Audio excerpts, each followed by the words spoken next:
Hello everyone, so welcome to this video about LTSpice. This is a very powerful circuit simulator. We have seen FileStud here, and in FileStud we are only able, although very nice, you can see here it's interactive, you can see the current flowing, you can click on stops. It has some limitations. For an example, you can see here that we're only doing a time analysis. So we're seeing how the voltage and the current, they behave over time. And sometimes we need to see how the circuit behaves when we change the frequency. So this is called a frequency domain analysis. So right now, what we see here in FileStud is a transient analysis, as we call. Why transient? See what happens to the voltage over this capacitor. So look at this graph here where my mouse is. I'm going to open this. You can see that the current spikes very high and then it starts to decrease. The same thing here for the inductor. The current was maximum, then it decreased rapidly, and then it starts to alternate. And if I then close my circuit, let's see what happens to this resistor here. So look at this plot right here. I'm going to close it. Boom. The voltage suddenly increases, then decreases, and then it tries to reach an optimum, not the optimum value, but the steady state value of 5 volts. Because this inductance here, this inductor behaves as a wire when we only have direct current flowing through the circuit. So this is a steady state, this is a transient state, and this is the kind of analysis that we can do here. Sometimes we need more. For this, we're going to use LTSpice. It has a version for Windows, for macOS, sadly not for Linux. Might have support on Wine, I'm not really sure. So let's have a look at LTSpice. You just download, you install. It already has they are already installed in the lab, so shouldn't be a problem. And you click here on new schematic. So schematic is this. This is your circuit schematic. And you can see here it is full of not short circuits, but shortcuts. You see here to drag it's F8, to move it's F7, component F2, diode is D, wire F3, so this one we use a lot, ground we use a lot, label, we're going to see what they are and how useful they are, resistor, capacitor, inductor. What about my voltage source? My voltage source here is in the component, and those are folders, if you see them in square brackets. And you see here I have my voltage source, I have my resistor. But as the resistor has its R as a shortcut, the voltage source has V. So just press V onto it. I'm going to connect the resistor here and another one here. To rotate, you press Ctrl R and G for ground. So I'm going to connect the ground here, ground here. I don't need to interconnect them here, from here to here. After all, ground is basically 0 volts. It's a reference, at least for the circuit. And because it's 0 volts, it's 0 volts. They don't need to be connected here. This is basically a short circuit, and this is dealt with internally within LTSpice or any circuit simulator for that matter. But okay, I need to tell the simulator what is the value of this voltage source, what is the value of this resistance, and what kind of simulation we want to do. For the resistance, let's look at some real resistance values. So those are basically the ones we have in the lab. It's not only from 10 to 82 ohms. You can multiply this by 10, by 100, by 1000. So let's say 10,000 ohms, that will be 10 kilo ohms. You can simply do that. And another thing that you will see quite commonly in electronics is that instead of saying let's see, 4,700 ohms or 4.7 kilo ohms, we can say it's 4K7. So instead of the point, use K to say that is 4,700 ohms. let's use some of those real values here. So I'm going to right click to my voltage source. I don't need the advanced tab for now because it's a DC value. So let's put here 20 volts. And for this guy, right click, let's use 220 ohms. And for this guy here, let's use the 470 ohms. And there we go. Circuit is complete. I just need to simulate. If I click here onto this run event, you can see here run. This is the control panel. This is not for this right now. We're not worried about this. I'm just going to click here the run event, and it wants to know what simulation does Gabriel want to perform. And here I just want to tell it I want to do a transient analysis, just like we were doing in FileStat. And I want it to simulate for a certain amount of time. So you can see here it is not continuously simulating like you have in FileStat. You tell it simulate from this time to this time. So let's simulate for a second. It is more than enough for whatever you're doing here. And you can see it created this spice directive here. Dot. So whenever you see anything in this document starting with a dot, it means it's a spice directive. In this case, it's telling LTSpice I'm going to perform a transient analysis for 1 second. If I were to write something like I wanted to start saving data from half a second, then you will have the time we're going to start, stop, and when we start actually saving the data. And these other buttons here I'm not really concerned about because it's a very simple simulation. Let's just do the very basic. And I press OK, and it runs. Now, if you see here, it shows a probe, and it says here, if you look at the very bottom of the page, it shows DC operating point at VN001 is 20 volts. I can also click, and you can see it shows 20 volts at node 001. And here, same thing. If I click here, I will see the voltage over node 002. And let me pause for a second, and I'm back. These names here, they're not very intuitive. So what we can do is, I'm going to call this a net. So I will call this S for source. And this I'm going to call, I press ESC, press right click here, I'm going to call R2 because it's the voltage over R2. I'll press F3, run here, and now I'm going to run again. You can see it doesn't have the data anymore because it doesn't know what N001 and 002 are anymore. If I click here, you see voltage over the source and voltage over R2. What if I want to know the voltage of R1? It's very simple. It's Vs minus Vr2. To do this, I can just simply click onto this, right click onto it, and I do Vs minus Vr2, press OK, and we have it here. If we want to know exactly the value, sorry, here, not here, this is Vr2. I'm just going to left click, not right click on it, and you can see it right here. And if I drag it around, you see it is steady. You can see here, sorry, now you can see it. Over here, it is 6.376812 volts. There we go. This is our transient analysis for a simple voltage divider.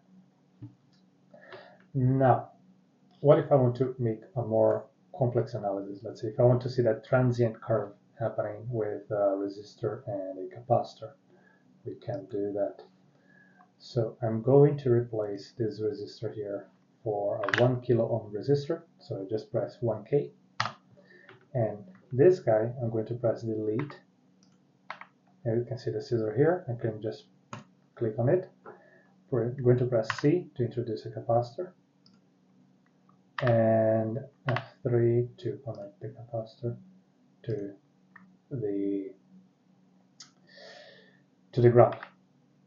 And I'm going to say that this guy here is 100 microfarad. So for micro, you press U because of micro symbol, the mu symbol, the Greek letter resembles a U. If I want to say nano, I press N. If I want to say P equals P. If I want phantom, I use F. But in this case, it is micro. Oh, by the way, if you press small m and not capital M, this is milli. Big M, this is mega. All right, so don't make that mistake if you're putting like a 1 mega ohm resistor. You have to put capital M. But let's use 100 microfarad here. And because this is not R2 anymore, I'm going to right click on it. I'm going to call C for capacitor. And I'm going to run the simulation. Let's see what happens. I'm going to change this to 10 volts, just to be quicker. And I'm going to run the simulation. Now, if you press here VC, you see that I don't see that transient, what I saw in Falstad. I don't see that peak happening, or the capacitor charging, as we call. And you can see here that if I put a resistor and a capacitor in series like this, you can see here in the black curve the charge of the capacitor.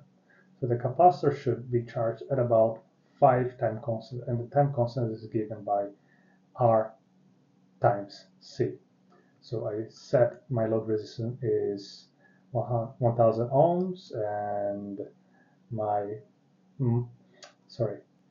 capacitance is 100 microfarad, and let me put here 10 volts. And you see that my time constant doesn't change because it only depends on RC. So I see that the time constant is about 0.1 seconds. So if I simulate this for 0.6 seconds, I should reach there. So I'm going to simulate it still for 1 second. However, here, if I right-click into my SPICE directive, so let me just drag this here, right-click onto it, I can see here that I have a start external DC supply voltages at 0 volts. And now I'm going to press OK, and I'm going to run the simulation again.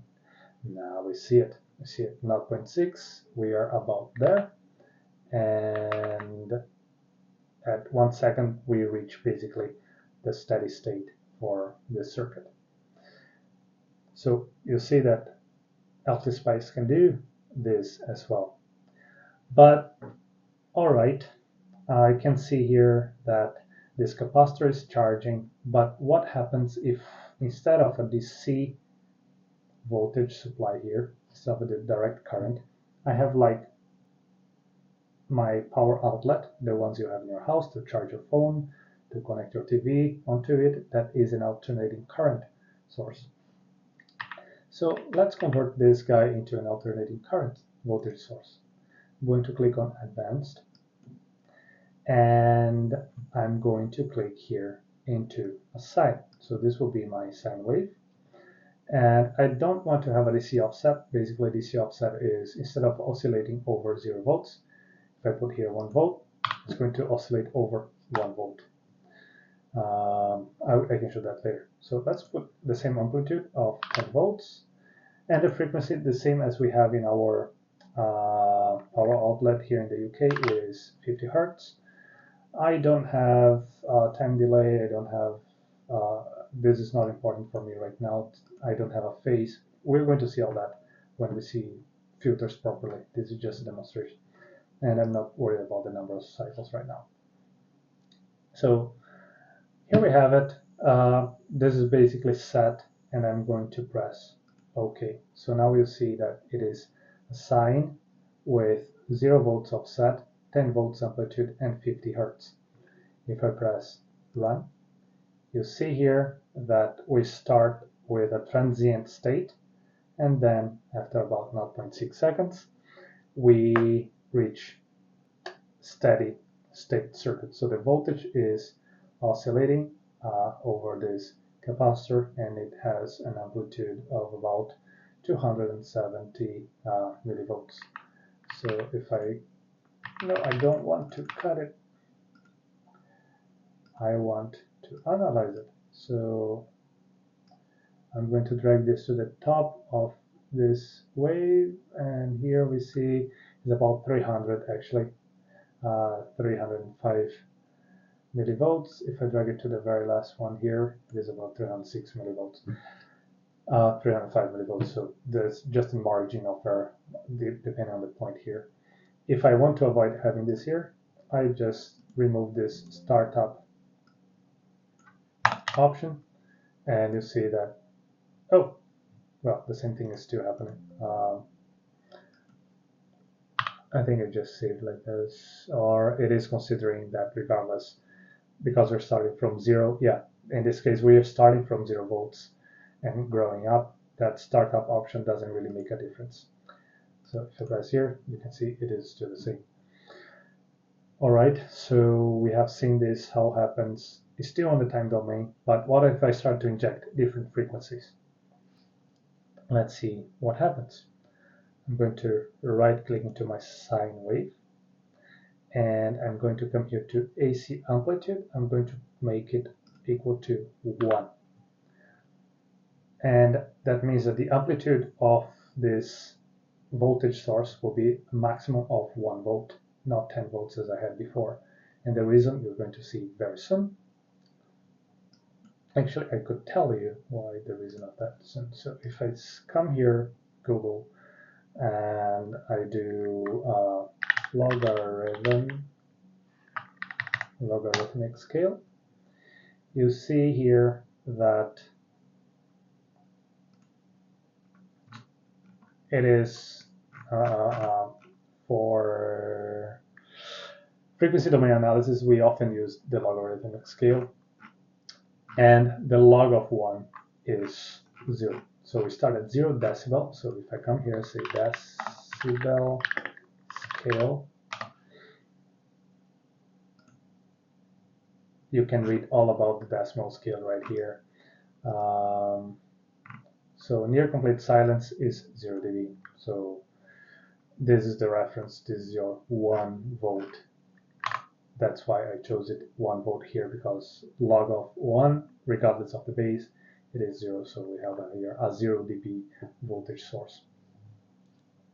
And instead of transient analysis, I'm going to click here. I'm going to do an AC analysis. And for this kind of analysis, we usually do the decade. You're going to see what the decade is.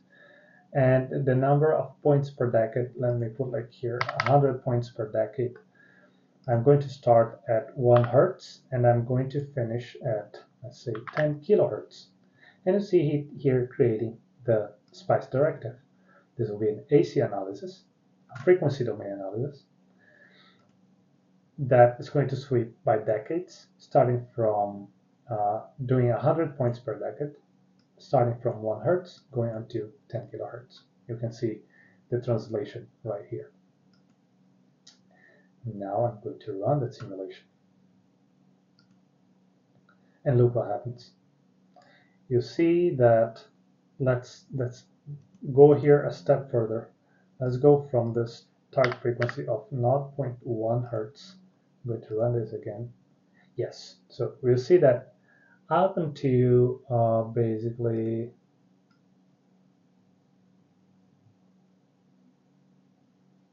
here, I was about -3 dB. Up until 1.5 hertz, the voltage over this capacitor barely changes. When it reaches a 3 dB mark, that means I have half of the voltage that I had before. And if you remember the voltage of this capacitor at 50 hertz, so let's go here to 50 hertz. You can see here I have from 100 milli to 1 hertz, then 10 hertz, then 100 hertz, then 1 kilohertz, then 10 kilohertz. So I'm jumping here by 10. So 1, 2, 3, 4, 5, 6, 7, 8, 9, 10, then 20, 30, 40, 50, 60, 70, 80, 90, 100, 200, 300, 400, 500, so on. So if I want to come to 50 hertz, I come to 10, 20, 30, 40, 50. And you can see here the magnitude of this is about minus 29, minus 30 dB. So it is very, very small. That's why the voltage over my capacitor here was so small. And you can see that this analysis we don't really do in LTSpice.